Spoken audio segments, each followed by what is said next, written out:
ಆತ್ಮೀಯ ವಿದ್ಯಾರ್ಥಿಗಳೇ ನಮಸ್ಕಾರ. ಅಲ್ಲಮ ಪ್ರಭುಗಳು ಬರೆದಿರುವಂಥ ವಚನಗಳ ಬಗ್ಗೆ ಇಂದಿನ ತರಗತಿಯಲ್ಲಿ ನೋಡ್ತಾ ಹೋಗೋಣ. ಮೊದಲದಾಗಿ ಅಲ್ಲಮ ಪ್ರಭು ಅವರ ಪರಿಚಯ. ಅಲ್ಲಮ ಪ್ರಭುಗಳು ಸುಮಾರು 1160ರ ಕಾಲದವರು. ಶಿವಮೊಗ್ಗ ಜಿಲ್ಲೆಯ ಬಳ್ಳಿಗಾವಿಯವರು. 12ನೇ ಶತಮಾನದ ವಚನ ಚಳುವಳಿಯಲ್ಲಿ ಲೌಕಿಕವನ್ನು ಮೀರಿ ನಿಂತಹ ಮಹಾಯೋಗಿ, ಮಹಾನ್ ಸಾಧಕ ಅಂತಲೇ ಇವರನ್ನು ಕರಿತಾ ಹೋಗ್ತೇವೆ. ಶರಣ ಚಳುವಳಿಯ ಸಂದರ್ಭದಲ್ಲಿ ಇವರು ಜ್ಞಾನದ ದೃಷ್ಟಿಯಿಂದ ಎಲ್ಲರಿಗಿಂತ ಎತ್ತರದಲ್ಲಿ ನಿಲ್ತಾರೆ. ಇವರು ತಮ್ಮ ವಚನಗಳಲ್ಲಿ ವಿಶಿಷ್ಟವಾದಂಥ ಶಬ್ದ ಚಿತ್ರಗಳು, ರೂಪಕಗಳು, ಅಮೂರ್ತ ಅನುಭವಗಳನ್ನು ಕಟ್ಟಿಕೊಡುವ ಪ್ರತಿಮೆಗಳು ಕಂಡುಬರ್ತವೆ. ಇವರ ಪ್ರತಿಯೊಂದು ಸಾಲು ಅರಳುಗಟ್ಟಿದ ವಿಚಾರ ಸರಣಿಯಂತಿದೆ. ಅಂಕಿತ ಇವ್ರದ್ದು ಗುಹೇಶ್ವರ. ಇಷ್ಟು ಅವ್ರದ್ದೊಂದು ಪರಿಚಯ. ನೇರವಾಗಿ ಈಗ ಪದ್ಯಕ್ಕೆ ಹೋಗೋಣ. ಮೊದಲನೇ ವಚನ: ಎತ್ತಣ ಮಾಮರ ಎತ್ತಣ ಕೋಗಿಲೆ, ಎತ್ತಣಿಂದೆತ್ತ ಸಂಬಂಧವಯ್ಯ. ಬೆಟ್ಟದ ನೆಲ್ಲಿಯ ಕಾಯಿ, ಸಮುದ್ರದೊಳಗಣ ಉಪ್ಪು, ಎತ್ತಣಿಂದೆತ್ತ ಸಂಬಂಧವಯ್ಯ. ಗುಹೇಶ್ವರ ಲಿಂಗಕ್ಕೆಯು ಎನಗೆಯು, ಎತ್ತಣಿಂದೆತ್ತ ಸಂಬಂಧವಯ್ಯ. ಅಂದರೆ ಭೌತಿಕವಾಗಿ ದೂರ ಇರುವ ಮಾವಿನ ಮರ ಮತ್ತು ಕೋಗಿಲೆಗೆ ವಸಂತ ಕಾಲದಲ್ಲಿ ಹೇಗೆ ಅವಿನಾಭಾವ ಸಂಬಂಧ ಇದೆಯೋ, ಬೆಟ್ಟದ ನೆಲ್ಲಿಕಾಯಿ ಮತ್ತು ಸಮುದ್ರದ ಉಪ್ಪು ರುಚಿಯಲ್ಲಿ ಹೇಗೆ ಒಂದಾಗ್ತವೆಯೋ, ಹಾಗೆಯೇ ಆತ್ಮ ಮತ್ತು ಪರಮಾತ್ಮನಿಗೂ ಅತೀಂದ್ರಿಯವಾದಂಥ ಸಂಬಂಧ ಇದೆ ಅನ್ನುವಂಥದ್ದನ್ನು ಮೊದಲನೇ ವಚನ ತಿಳಿಸ್ತಾ ಹೋಗುತ್ತೆ.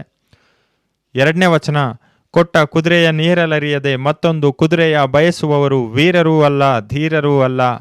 ಇದು ಕಾರಣ ನೆರೆಮೂರು ಲೋಕವೆಲ್ಲವೂ ಅಲ್ಲಣವ ಒತ್ತುಕೊಂಡು ಬಳಲುತ್ತೈದಾರೆ.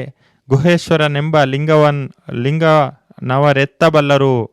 ಅಂದರೆ ಕೈಲಿದ್ದ ಅರಿವಿನ ಸಾಧನವನ್ನು ಬಳಸದೆ ಬೇರೆ ಒಂದನ್ನು ಹುಡುಕುವಂಥವ್ರು ಸಾಧಕರಲ್ಲ ಅಂತೇಳಿ ಈ ವಚನದಲ್ಲಿ ಹೇಳ್ತಾ ಇದ್ದಾರೆ.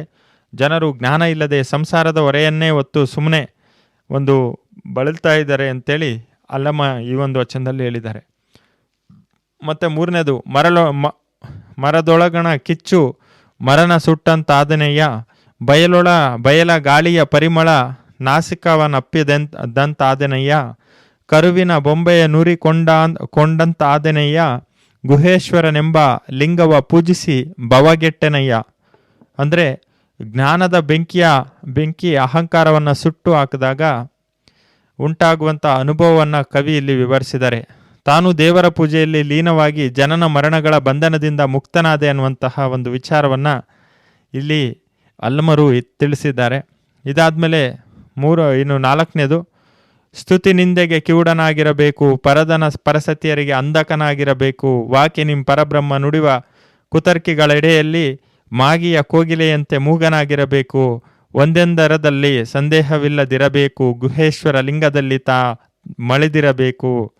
ಅಂದರೆ ಇಲ್ಲಿ ಸಾಧಕನು ಹೊಗಳಿಕೆ ತೆಗಳಿಕೆಗಳಿಗೆ ಮರುಳಾಗಬಾರದು. ಕುತರ್ಕಿಗಳ ಮುಂದೆ ಮೌನವಾಗಿರಬೇಕು, ಮಾಗಿಯ ಕೋಗಿಲೆಯ ರೀತಿಯಲ್ಲಿ. ಮತ್ತು ಗುಹೇಶ್ವರನಲ್ಲಿ ತನ್ನನ್ನು ತಾನು ಮರೆತು ಐಕ್ಯ ಆಗಬೇಕು ಅನ್ನುವಂತಹ ಒಂದು ವಿಚಾರವನ್ನು ಇಲ್ಲಿ ಅಲ್ಲಮರು ತಿಳಿಸಿದ್ದಾರೆ. ಇದಾದ ಮೇಲೆ ಅಲ್ಲಮ ಪ್ರಭುಗಳ ವಚನಗಳ ಒಟ್ಟಾರೆ ಭಾವಾರ್ಥವನ್ನು ವಚನ 1, 2, 3, 4 ಅಂತೇಳಿ ಇಲ್ಲಿ ಕೊಟ್ಟಿದ್ದೇವೆ. ಅದನ್ನು ಕೂಡ ನೀವು ಗಮನಿಸಬಹುದು. ಮೊದಲನೇದಲ್ಲಿ ಏನು ಹೇಳ್ತಾರೆ, ಎರಡನೇದಲ್ಲಿ ಏನು ಹೇಳ್ತಾರೆ, ಮೂರನೇದಲ್ಲಿ ಏನು ಹೇಳ್ತಾರೆ, ನಾಲ್ಕನೇದಲ್ಲಿ ಏನು ಹೇಳ್ತಾರೆ ಅಂತ. ಸೊ ಇದಾದಮೇಲೆ ನೇರವಾಗಿ 5 ಅಂಕದ ಪ್ರಶ್ನೆಗಳನ್ನು ನಾವು ಕೊಟ್ಟಿದ್ದೇವೆ. ಎತ್ತಣ ಮಾಮರ ಎತ್ತಣ ಕೋಗಿಲೆ ಈ ಪದ್ಯವನ್ನು ವಿವರಿಸಿ ಅಂತ ಬಂದರೆ ಅಲ್ಲಿ ಏನೆಲ್ಲ ವಿಚಾರಗಳು ಇರಬೇಕು ಅನ್ನೋಂಥ ದೃಷ್ಟಿಯಿಂದ ಅಲ್ಲಿ ಉತ್ತರವನ್ನು ಕೊಟ್ಟಿದ್ದೇವೆ. ಎರಡನೇ ಪ್ರಶ್ನೆಯೂ ಕೂಡ ಹಲ್ಲಣವ ಒತ್ತುಕೊಂಡು ಬಳಲುತ್ತೈದಾರೆ ಈ ಪದ್ಯವನ್ನು ವಿಶ್ಲೇಷಿಸಿ ಅಂತ ಬಂದಲ್ಲಿ ಅಲ್ಲೂ ಕೂಡ ಒಂದಷ್ಟು ಉತ್ತರವನ್ನು ಕೊಟ್ಟಿದ್ದೇವೆ. ಮೂರನೇದಕ್ಕೆ ಕರುವಿನ ಬೊಂಬೆಯ ನುರಿಗೊಂಡೆಂತಾದನಯ್ಯ ವಿವರವಾಗಿ ಈ ಪದ್ಯವನ್ನು ವಿಶ್ಲೇಷಿಸಿ ಅಂತೇಳಿ ಇದೆ, ಅದಕ್ಕೆ ನಾವು ಉತ್ತರವನ್ನು ಕೊಟ್ಟಿದ್ದೇವೆ. ಇದಾದ ನಂತರ 4ನೇ ಪ್ರಶ್ನೆ: ಮಾಗಿಯ ಕೋಗಿಲೆಯಂತೆ ಮೌನಿಯಾಗಿರಬೇಕು ಈ ಪದ್ಯಕ್ಕೂ ಕೂಡ ವಿವರವನ್ನು ನಿಮಗಲ್ಲಿ ಕೊಟ್ಟಿದ್ದೇವೆ. 10 ಅಂಕದ ಪ್ರಶ್ನೆ: ಪ್ರಕೃತಿಯೊಂದಿಗಿನ ಸಂಬಂಧವನ್ನು ಅಲ್ಲಮ ಪ್ರಭು ಹೇಗೆ ವಿವರಿಸಿದ್ದಾರೆ ಅದಕ್ಕೂ ಕೂಡ ಉತ್ತರವನ್ನು ಕೊಟ್ಟಿದ್ದೇವೆ. 2ನೇ ಪ್ರಶ್ನೆ: ಕೊಟ್ಟ ಕುದುರೆ ಎಂದರೇನು ಈ ಮಾತಿನ ಧ್ವನಿಯನ್ನು ವಿವರಿಸಿ ಅಂತಿದೆ, ಅದಕ್ಕೂ ಕೂಡ ಅಲ್ಲಿ ಉತ್ತರವನ್ನು ಕೊಟ್ಟಿದ್ದೇವೆ. ಇದಾದಮೇಲೆ 3ನೇ ಪ್ರಶ್ನೆ, ಕೊನೆ ಪ್ರಶ್ನೆ: ಒಂದೊಂದರಲ್ಲಿಯೂ ಒಂದೊಂದುದಾಯ್ತಲ್ಲ ಈ ಕಲ್ಪನೆಯನ್ನು ನಿದರ್ಶನಗಳಿಂದ ಸ್ಪಷ್ಟಪಡಿಸಿ ಅಂತಿದೆ, ಅಲ್ಲಿ ಒಂದಷ್ಟು ಉದಾಹರಣೆಗಳನ್ನು ಕೊಟ್ಟಿದ್ದೇವೆ. ಒಟ್ಟಾರೆ ಅಲ್ಲಮ ಪ್ರಭು ಅವರು ಬರೆದಿರುವಂಥ ವಚನಗಳ ಸಾರಾಂಶ ಅವರ ಪರಿಚಯ ಹಾಗೆ ಪ್ರಶ್ನೋತ್ತರಗಳಿಗೆ ಉತ್ತರಗಳನ್ನು ಕೊಟ್ಟು ಈ ಒಂದು ವಿಡಿಯೋನ ಮುಗಿಸ್ತಾ ಇದ್ದೀನಿ. ದಯವಿಟ್ಟು ಈ ವಿಡಿಯೋ ನಿಮಗೆ ಇಷ್ಟ ಆಗಿದ್ದರೆ ಲೈಕ್ ಮಾಡಿ, ಶೇರ್ ಮಾಡಿ, ಕಾಮೆಂಟ್ ಮಾಡಿ, ಸಪೋರ್ಟ್ ಮಾಡಿ ಅಂತ ಹೇಳ್ತಾ ಇಂಥದ್ದೇ ಮತ್ತೊಂದು ವಿಡಿಯೋದಲ್ಲಿ ಸಿಗೋಣ. ಅಲ್ಲಿವರೆಗೂ ನಮಸ್ಕಾರ. ಜೈ ಹಿಂದ್, ಜೈ ಕರ್ನಾಟಕ.